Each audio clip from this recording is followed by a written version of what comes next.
అనగనగా ఒక అడవిలో ఒక చీమ ఉండేది. ఒకరోజు దానికి బాగా దాహం వేసింది.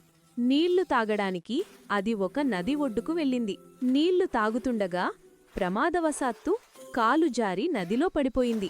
నీటి ప్రవాహం ఎక్కువగా ఉండటంతో అది కొట్టుకుపోసాగింది. చీమకు ఈత రాదు. అది ప్రాణభయంతో గిలగిలా కొట్టుకుంటోంది. ఆ నది ఒడ్డున ఉన్న ఒక చెట్టుమీద ఒక పావురం కూర్చుని ఉంది.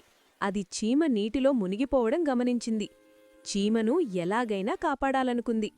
వెంటనే చెట్టు నుండి ఒక ఆకును తెంపి చీమకు అందేలా నీటిలో వేసింది.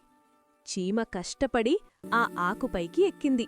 ఆకు పడవలాగా నెమ్మదిగా తేలుతూ ఒడ్డుకు చేరింది. చీమ ఆకుమీద నుండి గెంతి ప్రాణాలతో బయటపడింది.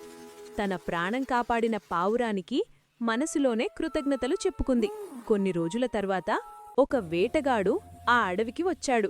వాడు చెట్టుమీద ఉన్న ఆ పావురాన్ని చూశాడు. దాన్ని చంపాలని నిశ్శబ్దంగా తన బాణాన్ని ఎక్కుపెట్టాడు. పావురం అది గమనించలేదు. సరిగ్గా అదే సమయానికి అక్కడే ఉన్న చీమ ఆ వేటగాడిని చూసింది. ఈ పావురమే కదా నన్ను ఆ రోజు కాపాడింది. ఇప్పుడా పావురం ఆపదలో ఉంది. నేను ఎలాగైనా సహాయం చెయ్యాలి అనుకుంది. చీమ వేగంగా పాకుతూ వెళ్లి వేటగాడి కాలిమీద బలంగా కుట్టింది. అమ్మా అని వేటగాడు బాధతో గట్టిగా అరిచాడు. ఆ అరుపుకు అతని చేతిలోని బాణం గురితప్పి పక్కకు వెళ్ళింది. ఆ శబ్దం విన్న పావురం ఉలిక్కిపడి ప్రమాదాన్ని పసిగట్టి వెంటనే ఆకాశంలోకి ఎగిరిపోయింది. అలా ఒకరికొకరు సహాయం చేసుకుని 2 ప్రాణాలు దక్కించుకున్నాయి. ఈ కథలో నీతేంటంటే, ఆపదలో ఉన్నవారికి సహాయం చేస్తే మనకు ఆపద వచ్చినప్పుడు వారు తప్పక సహాయం చేస్తారు.